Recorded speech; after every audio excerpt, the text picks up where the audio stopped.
बिस्मिल्लाहिर्रहमानिर्रहीम। अस्सलाम वालेकुम और आदाबर्स। अदल और इंसाफ का फ़र्क बहुत कम लोग जानते हैं। इंसाफ निकला है निस्फ से।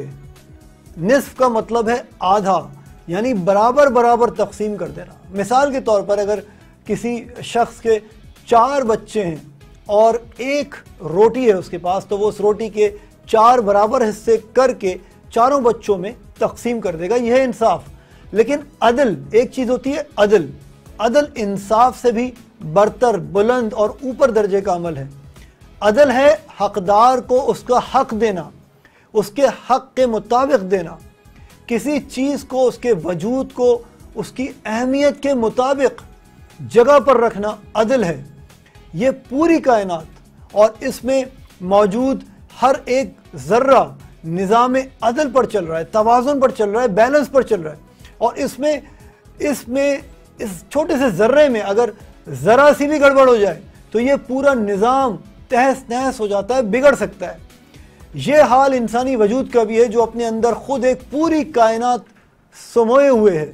इसका एक एक उज़्व भी अगर अपनी जगह से हट जाए, अपने असल मकाम पर ना रहे, तो बीमारी, मर्ज़ हमारा मुक़द्दर बन जाता है। हमारा आज का मौजू भी इसी हवाले से है, जिसमें हमारे जिस्म के आज़ा अपनी असल जगह छोड़कर नीचे उतर आते हैं। जी हाँ, हम बात कर रहे हैं हर्निया की। दुनिया में फैलने वाली बीमारियों में से एक बीमारी हर्निया भी है। ये एक आम बीमारी है। हर्निया उस वक्त होता है जब जिस्म के अंदरूनी हिस्से में किसी भी कमज़ोर मुकाम पर, वीक पॉइंट पर कोई उज़्व यानी उज़लात यानी मसल्स या झिल्ली की जो दीवार होती है, इसमें रखना पड़ जाता है, सुराख हो जाता है, कोई डिफेक्ट हो जाता है। इस मर्ज़ में पेट के कमज़ोर हिस्से से आंतें, अतड़ियाँ, इंटेस्टाइन्स या दीगर आज़ा पेट के अंदर ही रहते हुए अपनी असल जगह छोड़कर नीचे उतर जाते हैं, रान के पास नाजुक हिस्सों में उतर जाते हैं और जिल्द के नीचे एक थैली की शक्ल में नज़र आते हैं। सो ये ज़्यादातर पेट के मुख्तलिफ हिस्सों में ज़ाहिर होता है। ख़ास तौर पर हम जब खड़े होते हैं, स्टैंडिंग पोजीशन में होते हैं या खांसते हैं, तो ये उभार ज़्यादा वाज़े हो जाता है। हर्निया का उभार, स्वेलिंग जो है वो वाज़े हो जाती है, प्रोमिनेंट हो जाती है और लेटने या आराम करने से खुद ब खुद ख़त्म हो जाता है। ज़्यादा अरसा गुजरने के बाद ये थैली सूजन की शक्ल में मुस्तकिल मौजूद रहती है और तकलीफ दे सूरत इख्तियार कर लेती है, दर्द होता है। कौन कौन हर्निया के ज़्यादा रिस्क पर होता है? हर्निया एक ऐसा मर्ज़ है, हमेशा याद रखिए, जो ज़्यादातर मर्दों में आम होता है, कॉमन होता है, ताहम ख़वातीन भी इसका शिकार हो सकती हैं। ख़ानदान में हर्निया की तारीख़, फैमिली हिस्ट्री, जीन्स, जेनेटिक्स, मोटापा, ओबेसिटी, दायमी कब्ज़, क्रोनिक कॉन्स्टिपेशन, पुराना कब्ज़, खांसी और तंबाकू नोशी से इस मर्ज़ का ख़तरा बढ़ता है। ये पैदाइशी भी हो सकता है, ताहम ज़्यादातर ये उम्र की तीसरी या चौथी दहाई में सामने आता है, 30 से 40 साल की उम्र होने के बाद। हर्निया किस जगह ज़्यादा होता है? आम तौर पर हर्निया शिकम में यानी पेट में ज़्यादा आम होता है, मगर ये नाफ में, रान के ऊपरी हिस्से और ग्रोइन के हिस्से में भी हो सकता है और इसके मकाम के एतबार से हर्निया की अक़साम भी हो सकती है। मिसाल के तौर पर नाफ के मकाम पर होने वाला या इससे नीचे होने वाला हर्निया जो है, इसको अम्बलाइकल हर्निया कहते हैं, क्योंकि अम्बलाइकस कहते हैं मेडिकल की टर्मिनोलॉजी में नाफ को। और इसी तरह ये जो ग्रोइन का जो हिस्सा है, थाई के बराबर वाला जो हिस्सा है, उसमें हो सकता है इंग्वाइनल हर्निया या फेमोरल हर्निया। अब बात कर लेते हैं हर्निया की वजूहात की, कॉजेस की, रीजंस की। हर्निया क्यों होता है? हर्निया उस वक्त किसी को शिकार बनाता है जब पेट की अंदरूनी दीवार के मसल्स, जो पट्टे होते हैं, वो कमज़ोर पड़ जाते हैं या किसी चोट से, बोझ पड़ने की वजह से उनमें सुराख हो जाता है। और उम्र में इजाफा, बड़ी एज 30 से 40 साल की उम्र से ज़्यादा के लोग, दायमी खांसी, क्रोनिक कफ और सर्जरी से होने वाला नुकसान, मसल्स की कमज़ोरी, ये सारी वो वजूहात हैं जिनकी बिना पर हर्निया हो सकता है। इसके अलावा बहुत भारी बोझ उठाना, बहुत हैवी लिफ्टिंग करना, कब्ज़ रहना मुस्तकिल, मैदे में सयाल यानी बाइल का जमा हो जाना, बहुत पुरानी खांसी या उस हिस्से की सर्जरी, ऑपरेशन से भी ये ख़तरा बढ़ जाता है, क्योंकि जो वॉल होती है, पेट की जो दीवार होती है, वो कमज़ोर हो जाती है और नतीजतन वो जो आज़ा हैं वो नीचे उतर आते हैं। जहनी दबाव में जो यानी कमी लाने वाली जो सरगर्मियां हैं, वो बड़ी इंपॉर्टेंट है इस हवाले से, हर्निया के हवाले से। यानी ऑकोपंक्चर है, मसाज है, मालिश है, इन सारी चीज़ों में से जो है हर्निया के मरीज़ को फ़ायदा होता है। और इम्पॉर्टेंट चीज़ क्या है कि सख्त वर्जिश से परहेज़ करना है। हर्निया की एक बहुत बड़ी वजह सख्त वर्जिश है, यानी वर्जिश के दौरान ज़्यादा जब ज़ोर लगाते हैं हम, तो इसकी वजह से जो आज़ा होते हैं वो नीचे उतर आते हैं कमज़ोर जगह से, या ऑलरेडी पहले सुराख या होल होता है। अगर आपको माजी में हर्निया हो चुका है तो सख्त वर्जिश से लाजमन गुरेज करें। मर्स यानी हर्निया के मर्स की सबसे आम यानी कॉमन अलामत है मुतासरा हिस्से में उभार, स्वेलिंग या गिल्टी उभर आना। दीगर आम अलामात में मुतासरा हिस्से में दर्द या बेसुकूनी की कैफियत है, कमज़ोरी है, वीकनेस है, या मैदे में बीमारी या भारीपन का एहसास होना है। मुतासरा हिस्से में जलन या खारिश का एहसास है, सीने में दर्द होना है, एसिडिटी जैसा दर्द जो होता है वो, सीने में जलन है, निगलने में मुश्किल है, और ये सारी जो अलामात हैं ये हर्निया की अलामात में शामिल हैं। अब आ जाते हैं तशखीस, डायग्नोसिस, तस्दीक कैसे होगी, कंफर्मेशन कैसे होगी कि हर्निया है। देखिए, आपका जो डॉक्टर है वो आपकी अलामात और चेकअप से आपका मुआयना करके आपको खंसवा के, आपको खांसी का कहकर तस्दीक करेगा, और आपकी केस हिस्ट्री से तस्दीक करेगा कि आपने कोई भारी वज़न तो नहीं उठाया, कोई चोट तो नहीं लगी, आप रोज़ाना कितना अरसे बैठते हैं, आपका वज़न कितना है। उसके बाद जो कंफर्मेशन होगी हर्निया के मर्ज की, वो अल्ट्रासाउंड, सीटी स्कैन वगैरह के ज़रिए भी हो सकती है।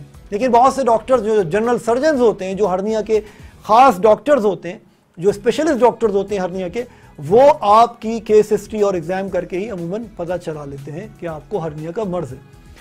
सो इलाज क्या है, ट्रीटमेंट क्या है, थेरेपी क्या है। वैसे तो दर्द और सूजन जब होती है हर्निया में तो इसके लिए अद्वियात यानी मेडिसिन तजवीज़ की जाती है, लेकिन आमतौर पर इसका इलाज सर्जरी से ही होता है।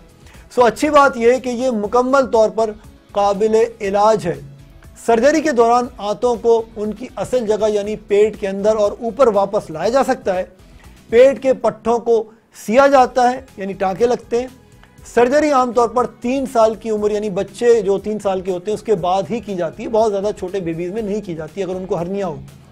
हर्निया की दूसरी किस्म यानी अम्बलाइकल हर्निया आमतौर पर खुद ब खुद ठीक हो जाती है और किसी किस्म की सर्जरी की ज़रूरत नहीं पड़ती। तो ये थी इलाज के हवाले से बात। इसी के साथ वक्त हुआ है अब ब्रेक का, और ब्रेक के बाद हम हाजिर होंगे आपके सवालात के जवाबात के साथ हर्निया के हवाले से। कहीं नहीं जाइएगा, स्टे ट्यून्ड।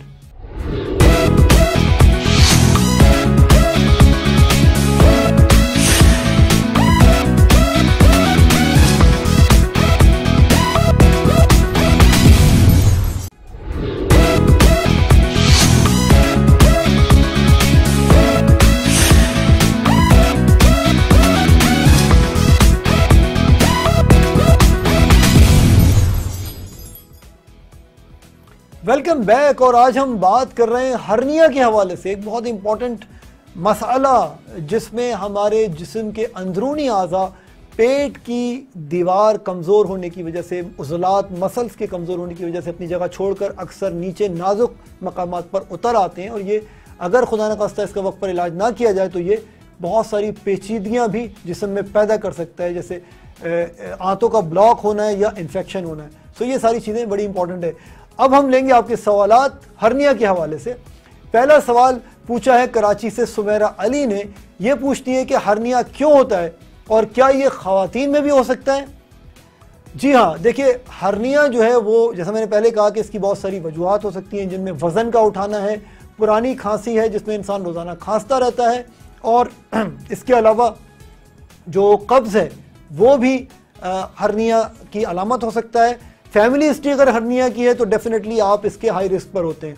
सो आपके सवाल का जो दूसरा हिस्सा था कि ख़वातीन में भी हो सकता है, ऑल्दो कि जो इंग्वाइनल हर्निया या फेमोरल हर्निया और जो हर्निया की दूसरी इक़साम है ये मर्दों में ज़्यादा कॉमन है, लेकिन जी हाँ, ख़वातीन में भी हर्निया हो सकता है अगर उनमें वो ख़तरात या रिस्क फैक्टर मौजूद हैं जिनकी वजह से हर्निया होता है, जैसे वज़न ज़्यादा उठाना या आपका अपना वज़न ज़्यादा होना, और दो दूसरी अलामात हैं जैसे कब्ज़ होना, दायमी कब्ज़ होना और दायमी खांसी वगैरह। सो अगला सवाल कराची से ही सुम्बुल इकबाल पूछती है कि हर्निया की अलामात क्या होती हैं, साइंस और सिम्टम्स क्या होते हैं। देखिए, पेट में एक भारी एहसास जो खांसी के साथ जो आपकी स्वेलिंग होती है यानी एक गिल्टी नुमा चीज़ उभरती है, जो खांसी के साथ नीचे हरकत करती है। और मर्दों में स्क्रोटम में दर्द या सूजन होती है, ये हर्निया की सबसे इंपॉर्टेंट अलामत है। डॉक्टर अक्सर खंसवा के देखते हैं, खांसने का कहते हैं, और जो खांसेंगे तो कुछ हर्निया की किस्म ऐसी होती है वो जो स्वेलिंग है वो पेट से नीचे आती है नाजुक मकामात की तरफ। और आंतों की हरकत के साथ साथ पेशाब के दौरान दर्द होना, ये भी हर्निया की अलामत में से एक है। किसी भारी चीज़ को उठाना या मुंतकिल करते वक्त दर्द होना भी इसकी अलामत है। छोटे बच्चों में जब हर्निया होता है तो उनको वालिदैन को जब वो फील करते हैं तो उनके पेट में गांठ सी महसूस होती है, गिरा सी महसूस होती है जब बच्चा आंतों की हरकत के लिए रोता है या खांसी या तनाव का शिकार होता है। सियालकोट से अहमद अली पूछते हैं कि एक हर्निया का मरीज घर पर क्या कर सकता है हर्निया के बचाव के हवाले से या इलाज के हवाले से। देखिए, एक शख्स जिसको हर्निया, वो ट्रस यानी सर्जिकल बेल्ट जिसे कहते हैं, ये मेडिकल सप्लाई स्टोर्स पे या मेडिकल स्टोर्स पे, बड़े मेडिकल स्टोर्स पे मिल जाता है और ये कुछ दुकानों पर दस्तयाब होता है। ये एक टाइट किस्म का अंडरवियर होता है, ये पहना जा सकता है, लेकिन ये सिर्फ कुछ हर्निया के लिए काम करेगा, हर किस्म के लिए काम नहीं करेगा। सो ट्रस जो है वो सख्त फिटिंग लचकदार अंडरवियर की तरह है जो हर्निया की जगह को चपटा रखता है और हर्निया को फैलाव से बचाता है, बार बार नीचे उतरने से रोकता है, तो पेचीदगियों से बचाता है। लेकिन ट्रस जो है वो इसका इलाज नहीं है, किसी हद तक रिलीफ ज़रूर प्रोवाइड करता है लेकिन इसका मुस्तकिल इलाज नहीं है। आप खुद भी वक्ती तौर पर आहिस्ता से हर्निया को वापस अपने पेट में धकेल सकते हैं। लेटते वक्त ये सबसे आसान होता है धकेलना वापस हर्निया को। अगर आप हर्निया को वापस अपने पेट में नहीं धकेल सकते तो हो सकता है कि ये पेट की दीवार में फंस गया हो। ये मेडिकल इमरजेंसी होती है, हंगामी तिब्बी निगहदाश्त की तलाश करनी होती है। फ़ौरन इमरजेंसी में जाइए, डॉक्टर से रुजू कीजिए, हॉस्पिटल इमरजेंसी में जाइए। इसके अलावा अगर आपको आसानी से कब्ज़ हो जाता है, कॉन्स्टिपेशन बहुत ज़्यादा रहती है, तो अपनी ग़िज़ा में फ़ाइबर शामिल कीजिए ताकि आपको ज़ोर देने की इजाज़त के वक्त, डेफेकेशन के वक्त वॉशरूम में, टॉयलेट में ज़रूरत ना पड़े, क्योंकि जब आप जोर देंगे तो फिर हर्निया बढ़ेगा या पेट की दीवार जो है उसकी वीकनेस से हर्निया जो है वो नीचे उतर सकता है। अपने डॉक्टर से अगर आपको पुरानी खांसी है तो खांसी का इलाज करवाने के लिए कहिए। किसी भी ऐसी सरगर्मी से गुरेज कीजिए जिससे पेट के दबाव में इजाफा हो, जैसे भारी चीज़ों को उठाना है, ज़्यादा देर तक स्टैंडिंग पोजीशन में रहना है, जैसे खड़े रहना है, इन सब चीज़ों से परहेज करना है। वज़न ज़्यादा हो तो अपना वज़न कम कीजिए और आप देखेंगे इन सारी एहतियाती तदाबीर को आप घर में भी अपनाकर इंशाअल्लाह एक तो हर्निया का रिस्क कम कर लेंगे, दूसरा ये कि अगर आपको ऑलरेडी हर्निया हो चुका है तो इसकी पेचीदगियों से बच सकेंगे, जैसे इंटेस्टाइनल ऑब्स्ट्रक्शन, आपकी आंतों में गिरा लग जाना। ये बहुत बड़ी ख़तरनाक कॉम्प्लिकेशन है हर्निया की और इसका जो नतीजा है वो मेडिकल इमरजेंसी है जिसमें खुदा न खास्ता अगर फ़ौरन सर्जरी ना किया जाए तो मौत भी वाक़ई हो सकती है। इसके अलावा आंतों का इन्फेक्शन है, डाइजेस्टिव ट्रैक्ट का इन्फेक्शन है, ये भी बहुत ज़्यादा ख़तरनाक अलामत हो सकती है, हर्निया के हवाले से कॉम्प्लिकेशन हो सकती है। इसी के साथ वक्त हुआ एक ब्रेक का। ब्रेक के बाद हम हाजिर होंगे ऐसी डाइट टिप्स के साथ जो हर्निया के मर्ज के हवाले से एक तो इसका रिस्क भी कम कर सकती हैं और दूसरा इसके इलाज में भी आपको फ़ायदा देंगी। सो कहीं नहीं जाइएगा, स्टे ट्यून्ड विद अस।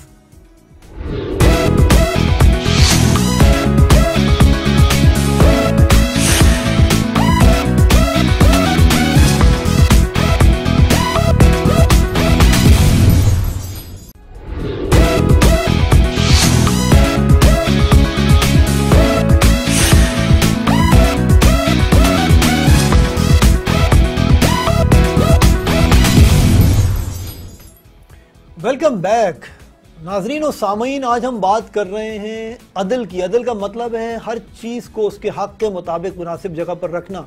और अदल जो है वो इंसानी जिस्म में भी होता है जो अपने अंदर पूरी खुद एक कायनात समोए हुए। तो हमारे जिस्म का अगर कोई भी अंदरूनी उज़्व अपनी जगह छोड़ दे तो इसका मतलब है कि वो जिस्म में एबनॉर्मलिटी कॉज करेगा, कोई ख़तरा पैदा करेगा, कोई बीमारी पैदा करेगा, किसी मर्ज़ का बाइस बनेगा। जी हाँ, हम बात कर रहे हैं हर्निया की। अगरचे तिब की दुनिया में हर्निया को आमतौर पर जानलेवा फैटल मसला नहीं समझा जाता, लेकिन इसके बढ़ने की सूरत में सर्जरी की ज़रूरत पड़ सकती है। इससे पेचीदगियाँ हो सकती हैं, कॉम्प्लिकेशन हो सकती हैं, जिससे बाज़ औक़ात खुदा न खास्ता मौत भी वाक़ हो जाती है। अब हमारे पास ये सवाल पैदा होता है कि हर्निया के मरीज़ की क्या डाइट होनी चाहिए और हर्निया से बचाव के लिए क्या डाइट टिप्स होनी चाहिए? 3 चीजों से बचिए, कब्ज, खांसी और ज्यादा वजन। I repeat, you have to prevent yourself from constipation, cough and overweight या ओबेसिटी। वजन का ज्यादा होने से आपको अपने आप को बचाना है।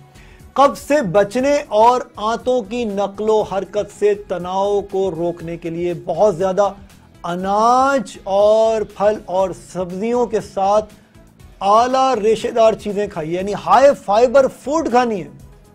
ज्यादा पानी पीना है। स्टूल सॉफ्टनर्स के इस्तेमाल के बारे में डॉक्टर्स पूछ सकते हैं, यानी ऐसी चीजें जिनके आपका स्टूल या फुजला जो है वो नर्म होता है और आपको जोर नहीं लगाना पड़ता इजाबत के वक्त। और जोर लगाना इजाबत के वक्त कब्ज के वक्त हर्निया की वजूहात में से एक हो सकता है। भारी चीज़ों को उठाने का तरीक़ा सीखिए, ट्रेनिंग लीजिए या उन्हें बिल्कुल भी ना उठाएं। तंबाकू नोशी बंद कीजिए। सिगरेट नोशी, मावा, गुटखा, इन सारी चीज़ों से खांसी हो सकती है जो आपके हर्निया को बदतर बना सकती है, पेचीदगी पैदा कर सकती है। जब आप खांसते हैं तो आपके पेट की दीवार पर जोर पड़ता है और हर्निया के जो आज़ा हैं वो नीचे चले जाते हैं और कॉम्प्लिकेशन पैदा हो सकती है। ज़रूरत से ज़्यादा छींकों से बचने के लिए अगर आपको एलर्जी है तो उस पर काबू पाइए, एंटी एलर्जिक दवा लीजिए, अपने डॉक्टर से रुजू कीजिए। पेट के पट्ठों को, मसल्स को स्ट्रांग बनाने के लिए, मजबूत बनाने के लिए वर्जिश कीजिए, एक्सरसाइज कीजिए, यूट्यूब पर आपको मिल जाएंगी। अब बात करते हैं ग़िज़ा की। सब्जियों का रस बड़ा मुफीद है। हर्निया के लिए एक आसान और इंतहाई मौसर मदद सब्जियों के जूस का 1 गिलास है रोज़ाना। ख़ास तौर पर गाजर, पालक, प्याज और ब्रोकोली का रस, इसको मिक्स करके भी पी सकते हैं। इससे दर्द में आराम पहुंचता है और शिफायाबी का अमल स्पीड अप होता है, तेज़ होता है। रस में थोड़ा सा नमक मिलाने से इसका असर बढ़ जाता है। अगर आपको हाई ब्लड प्रेशर नहीं है तो थोड़ा सा 1 चुटकी नमक भी मिला सकते हैं। वज़न में कमी, मोटापे से हर्निया का खतरा बढ़ता है और इससे सेहतियाबी की रफ्तार कम हो जाती है। अगर आप अपना वज़न कम कर लीजिए तो आपके जिस्म पर दबाव कम होगा और हरकत करना आसान हो जाएगा। आप थोड़ा खाइए, वक्फे वक्फे से खाइए, बजाय ये कि आप 3 बड़े मील लीजिए, बहुत ज़्यादा पराठों वाला नाश्ता, बहुत ज़्यादा रोटियों वाला लंच और बहुत ज़्यादा गोश्त वाला डिनर करने के बजाय कोशिश कीजिए 4 या 5 छोटे छोटे मील लीजिए वक्फे वक्फे से, क्योंकि इससे आपके मैदे और आंतों पर कम दबाव पड़ेगा और नतीजतन हर्निया का रिस्क कम होगा। खुराक में तब्दीली, अगर आप हर्निया से बचना चाहते हैं या इसका इलाज कर रहे हैं तो चंद मखसूस ग़िज़ाओं से परहेज़ ज़रूरी है। मिर्च में मसालों वाली ग़िज़ाएँ, खुराक, तेज़ाबियत पैदा करने वाली, एसिडिटी पैदा करने वाली और सकील खुराक, भारी खुराक, deep fried foods, barbecue items, इस तरह की चीज़ें जो है ना लें। इनसे मैदे में सोजिश बढ़ती है, वरम बढ़ता है, इन्फ्लेमेशन बढ़ती है और शिफायाबी का अमल, ट्रीटमेंट का अमल, क्योर का अमल मुतासर हो सकता है। पिसी हुई काली मिर्चें मुफीद हैं। काली मिर्चों से सिर्फ खाने का जायका ही अच्छा नहीं होता बल्कि मैदे को राहत मिलती है, आपके डाइजेस्टिव सिस्टम पर कम लोड पड़ता है, सोजिश कम होती है, वरम कम होता है। ये तेज़ाबियत को खुराक की नाली में आने से रोकती है, जो सीने में जलन जिसकी वजह से आपको अक्सर महसूस होती है। सो होल व्हीट आटा, यानी मैंने जैसा पहले अर्ज किया कि हाई फाइबर डाइट आपको लेनी है जिसमें होल व्हीट आटा, सफ़ेद आटा बिल्कुल मत लीजिए। और ब्राउन डबल रोटी, ब्राउन ब्रेड ले सकते हैं, मल्टी ग्रेन ब्रेड ले सकते हैं, होल ग्रेन ब्रेड ले सकते हैं, दूध के साथ ले सकते हैं। खाने के साथ साथ सलाद का, कच्ची सलाद का वाफिर इस्तेमाल कीजिए। तकरीबन 1/3 हिस्सा आपका खाने में सलाद का होना चाहिए, 1/3 पोर्शन। खीरा, मूली और गाजर बेहतरीन है सलाद के हवाले से। अगर इन्हें आप कद्दूकश करके यानी पीस कर जो है वो दस्तरखान की कतर के, बारीक कतर के दस्तरखान की जीनत बना लें तो ये बहुत बेस्ट है। सलाद के सब्ज़ पत्ते जिसको इंग्लिश में लेटस कहते हैं, टमाटर, टोमेटो भी बहुत मुफीद हैं। खुराक के वक्फों में पानी की खासी मकदार पीजिए, ज़्यादा पानी पीजिए, कम से कम 2 से 3 लीटर। दोपहर को मौसमी फल, अमरूद, खरबूजा, केला, संतरा, ग्रेप फ्रूट और सेब हल्का सा नमक लगा कर भी आप खा सकते हैं। इससे कब्ज़ को दूर करने में मदद मिलेगी क्योंकि ये चीज़ें फाइबर में, रेशे में बहुत ज़्यादा रिच होती हैं। सुबह और शाम चाय या दूध के साथ डबल रोटी ले सकते हैं। होल व्हीट बिस्किट या होल व्हीट बिस्किट्स होते हैं या जो घर के निकले हुए जूस होते हैं, अर्क होते हैं फलों के, वो आप ले सकते हैं। रोटी सिर्फ शोरबे में भिगो कर खाई जाए और चक्की के आटे, खालिस चक्की के आटे या जौ के आटे की खाई जाए। खाना खूब चबाकर खाइए, याद रखिए खाना खूब चबाकर खाना है, क्योंकि मैदे के, हमारे स्टमक के दांत नहीं होते। एक दफ़ा खाना यहाँ से निकल गया तो फिर मैदे पे लोड पड़ेगा उसे हजम करने के लिए। सो इट्स वेरी इंपॉर्टेंट कि आप इसको अच्छी तरह च्यू कर लीजिए ताकि ये नीचे जाकर आराम से हजम हो जाए। मक्खी, तली हुई हर शय, पकौड़ों से आपको परहेज़ करना है। मुरक्कन ग़िज़ाओं से, सकील ग़िज़ाओं से परहेज़ करना है। सादा ग़िज़ाएँ ज़्यादा इस्तेमाल कीजिए। सिगरेट नोशी, अल्कोहल, शराब नोशी से परहेज़ करना है। खांसी होने की सूरत में उसका इलाज कीजिए, और अगर आपको शुगर है तो उसका इलाज कीजिए। ये वो सारी इंपॉर्टेंट टिप्स थी जिनसे आप हर्निया के मर्ज़ को ना सिर्फ उसका रिस्क कम कर सकते हैं, बल्कि अगर आपको ऑलरेडी हर्निया के आप ऑलरेडी मरीज़ हैं तो इंशाल्लाह इसकी पेचीदगियों से भी अपने आप को बचा सकते हैं। ये था हमारा हर्निया के हवाले से बड़ा इंपॉर्टेंट एपिसोड। उम्मीद है आपको पसंद आया होगा। अपना और सब लोगों का बहुत ख्याल रखिएगा। मिलते हैं नेक्स्ट एपिसोड में एक नए मौजूद, नए टॉपिक, एक नए सब्जेक्ट के साथ। टेक केयर, फी अमान अल्लाह।